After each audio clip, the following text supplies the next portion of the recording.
This is the Global Podcast Network, where executives and professionals connect, share, and inspire. Stay tuned for the conversations that drive success.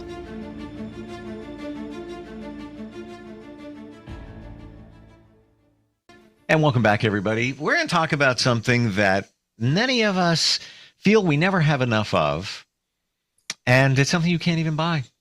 Essentially, you can't buy this. We are talking about time, the whole concept of time. What is it? How does it actually shape or control your life? We're going to start there today. So many different areas we can go into. She is an amazing psychotherapist and has insight on a lot of these things. It's so great to have her back with us. Dr. Hadass Harel is here. How are you doing today? I am excellent, Steve. It is so great to see you. I am so delighted to see you. I missed you. Same. I always enjoy spending time with you. And amazingly, you're on the other side of the world. Usually you're in Massachusetts. Now it's Israel. And it feels like we just said, it feels like we're on the other side of the room, where usually we're in different states and now we're in different countries, and yet we share space. We're really cohabiting in this. We're sharing space. We're sharing space and time, even though we're right now across the globe. Which is just so cool. And I had a funny experience because this phone that came with me kind of lost its mind and is bringing me phone calls from Massachusetts, which it didn't used to do. So all of a sudden I pick it up and I get gossip about my neighbor because for some reason I get calls from home while I'm here, which kind of bends time and space in an interesting way. And I also told you this is fascinating because I am seeing my clients. I already see clients from different countries. I see clients in Europe, I see clients in Asia. I have different specialties that people come to me about. So I always see clients from other countries. But yesterday, I worked the whole afternoon into the night, and I just yes, it was the evening for me. It was the morning for them, but I was just seeing my clients as I always do. They got up in the same because I see my clients online. Um, they got up in the morning. I saw them at 5 o'clock in the afternoon. And we cohabited the space. They sat where they always sit. I sat in my space that I have here, and we shared space, and we did therapy as we always do. And then I went to visit the same cows I used to visit when I was a child, and I went to pick some oranges from the trees here because here it's orange season, and I went to get some lemons. I don't have an orange tree. I have a lemon tree though, and an olive tree, and a pomegranate tree. Wow. And yes, and I took a walk, and it really made me think about this quality of being able to bend time and space in such a beautiful way. And I will also tell you, because this is something I've been doing in therapy with a couple of clients recently that are doing exceptionally beautiful work. And I think they would be okay with me sharing this. I have a couple of clients who are doing very similar work, actually on two different sides of the country, interestingly. But both of them have been going back in time to work with their child selves, to empower and heal inner child selves, Mm. strengthen and add trust to that child self. Go back in time in meditation and hypnosis, which is what I do. So I do it with them. I guide them. I make them stronger as they do this. But obviously, I don't do the work. The client does the work, obviously. I am only the guide. I kind of hold their hand as they do this. But they go back in time to that child self, which is very similar because I am here. I am in my childhood home. Hmm. I go to the same cows. The cows are not mine. The cows are right where my kindergarten was. Um, the almond trees are where my kindergarten was. Some of the orange trees are where my kindergarten was. I want to ask you before we dig into the shadow work, if you will, that your clients are doing. When you go back there, where you grew up, do you take a moment and visualize what it was like as a kid? Just sitting there, looking at that tree, Well, I maybe. don't even have to. I walk in and it's there. I say, well, there was a hibiscus tree. It's not here now. I have to plant one. So I didn't plant it in the same spot because the yard is divided. So I put a hibiscus tree somewhere else. Hmm. And I was a little miffed because I thought I bought a red hibiscus tree and it came out orange. So I was a little miffed about that. But I replace trees, and I have trees. I have my grandmother trees that I got cuttings from. Some of them skipped a generation. I got some trees that my mom didn't have that I got a cutting from somewhere else. I also I have friends and acquaintances that don't have a yard. So their grandparents' trees didn't get a yard to be in. And they entrusted me with kind of ancestral trees. Um, I also, because I don't live in Israel, so I don't fight in wars. So I have friends that are also not Jewish, but Christian and Muslim. And they entrust me with trees because I'm not part of any conflict. And I also do a lot of healings. And so a guy comes to install an air conditioning in my house. I take demons out of his brother, his brother's soul. I do a healing. His grandfather comes to repair my olive tree because only in Muslim villages they know how to do this.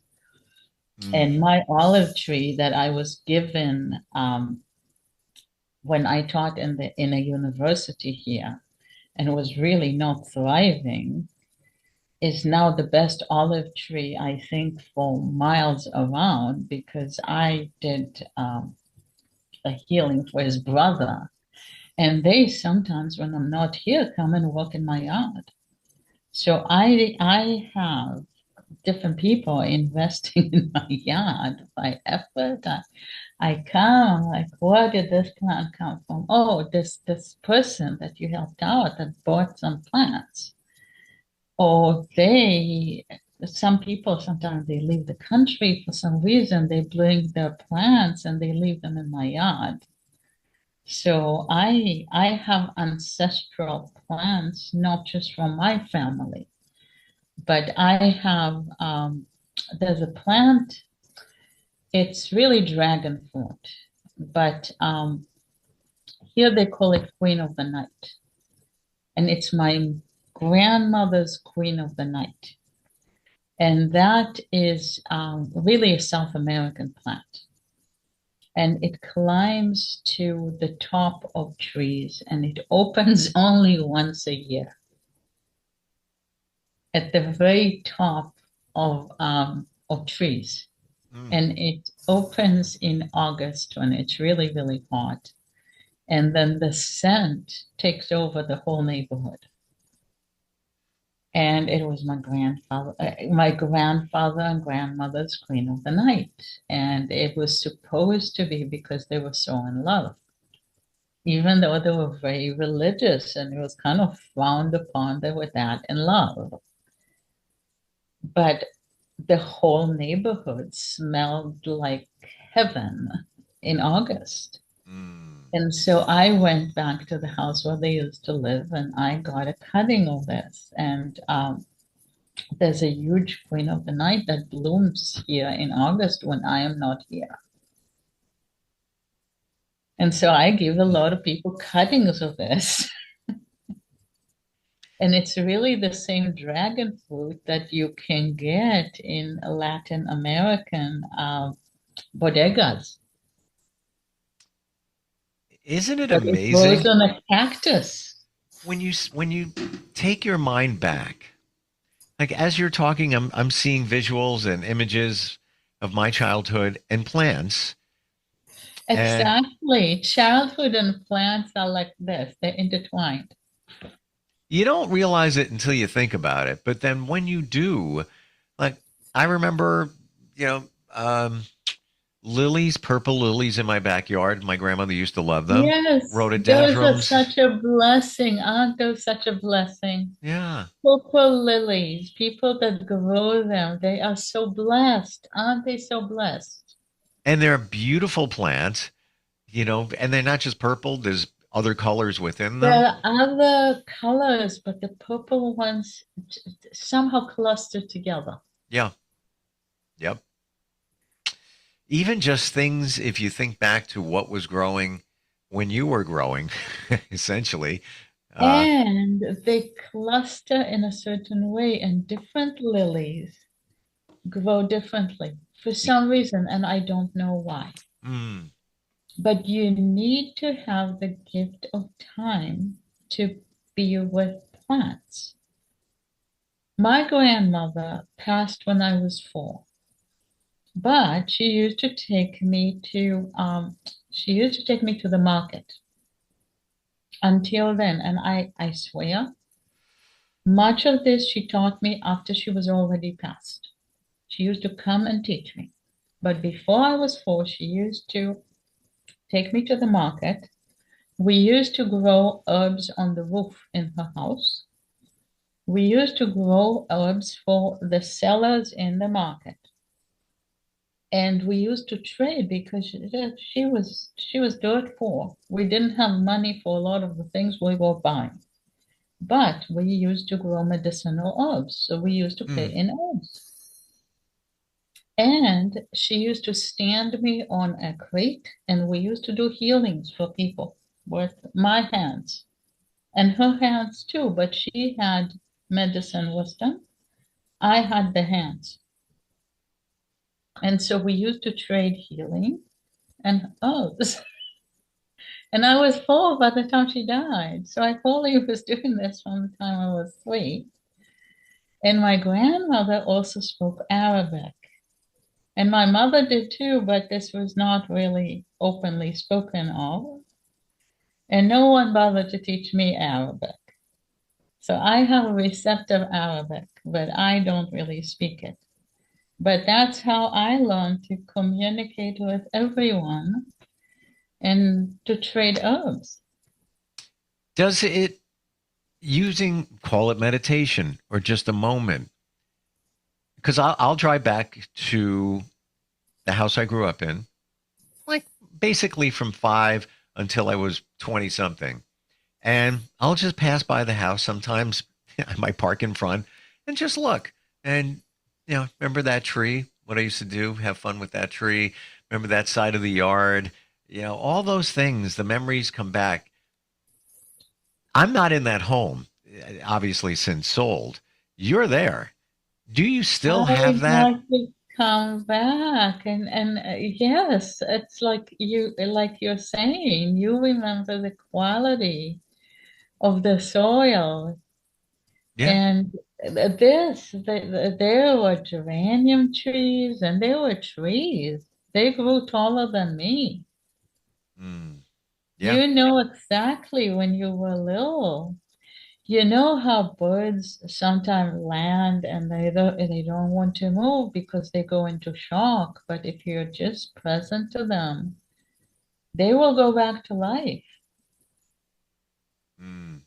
But they do it in the yard. You know what snails do when you're little? You just have the time to observe them. It's still here. We're just older and we don't take the time to enjoy that. So, talking about going back, you're talking previously about your clients And and so the that's shadow work. exactly what you're saying, what you're talking about.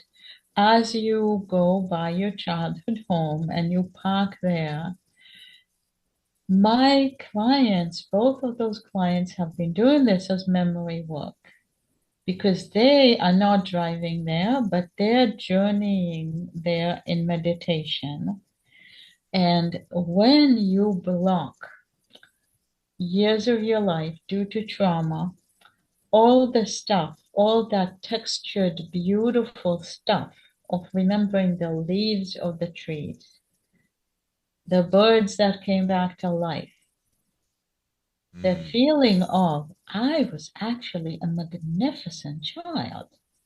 I was a child that paid very textured attention, gets blocked together with the stuff that didn't want to be remembered because it was traumatic. And so when you start to fill in the gaps of stuff that is worth remembering, and you become a breathing, moving, full child, you become less traumatized. And so you become a living, breathing, whole child by default. And then the trauma pales by comparison. You reclaim and start loving your child self, and you are able to process the trauma in a way that you were not able to before because you become loving towards your child self and able to claim that child self in a loving way, as Ye- opposed to sometimes therapeutic interventions that happened before, which were very dismissive and not loving of your former unclaimed child self. So, you said something a moment ago that has struck a chord with me, and I think it is for many. But you said, I was a wonderful child, or visualizing, I was a fantastic kid. I did so many things. I did. Essentially, You don't hear people say that. Sad. children are magnificent and they pay meticulous attention. And when we block, neglected, avoided, um, sometimes we see ourselves as unwanted by our own selves. Yeah. Yep. And when we, who are the person that mattered most, because we are the ones who made it and survived. So we are glorious. In reality, we are glorious, we are awesome, we are moral, we are way cool. So when that person who made it, who makes moral and magnificent choices in the present, and the child self can completely get with our present self. goes back in time and claims that child and is able to say to that child, oh, you are wanted, you are awesome. I am getting with you. I want you. That makes all the difference. That is really a process of the shiniest and most luminous soul retrieval. And what happens out of that is a hand in hand. Memory reshapes because not only does the present self starts to buy into and believe in the past self, but also the past then alters.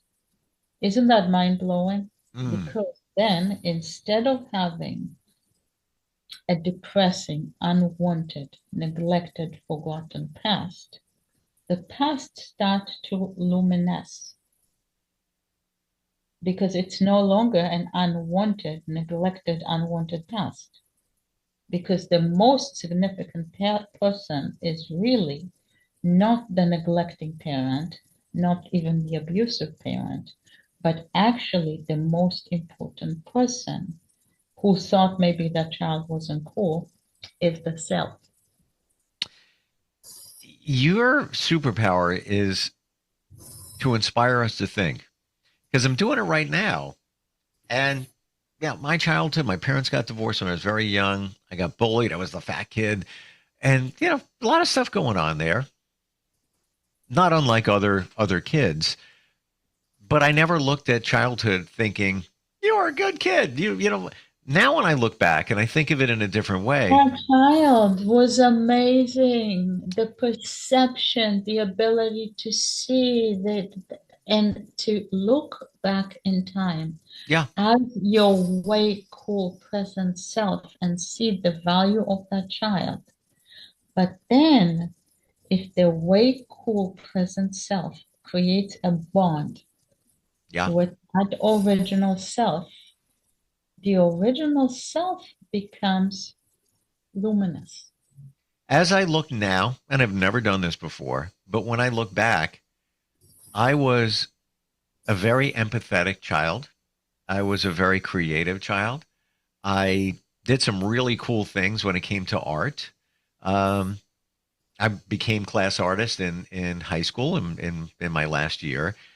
Like, pretty damn good. When you start to track those points in time, Sure. that is a process of mapping soul retrieval. And then that is you no longer have a forgotten past, an unwanted past, but you have a luminous past. We're out of time. Can I suggest maybe in the future we talk about soul retrieval and things like that? I would love to do that. I also am kicking myself in the butt to actually activate the fact that I am writing. I am ultimately writing this. How do you mean? I'm supposed to write a book. Oh. I'm delayed on writing a book, but yes, so this will be in a book. I suggest you are away from, you're still working, but you're away from the normal environment of the United States. Why not start a page to a chapter while you're there? Different environment. Yeah, exactly. Different, But isn't this so amazing that my clients are doing exactly this? Yeah. The bond and the relationship with that luminous child within. Exactly. And there it is. I mean, that's everything that is potentially holding us back as well. Hadass, what's the best way to reach you? There's the number that works and also on WhatsApp, 508-631-7649. And the other thing is that they can reach out to you and make us talk about whatever is most fascinating to them, because we will. We promise. Instantfeedbacksteve@gmail.com. You've got a comment, a question, And again, you give that phone number, and that phone number is a few digits off from my aunt's phone number, of which I had a vision before and didn't say it, but she had a hammock, and I used to lay in the hammock and read comic books with the plants around me, and it was a beautiful time. And that phone number just reminded me of that time. Precisely, which means that it all connects. It's all connected. Thank you for today. Thank you for your insight. And looking forward to talking to you in the new year. Happy New Year, too. It is so great seeing you, Steve. This was wonderful. You too, Hadass. All right, we'll catch up soon, all right? Yeah. This is the Global Podcast Network, where executives and professionals connect, share, and inspire. Stay tuned for the conversations that drive success.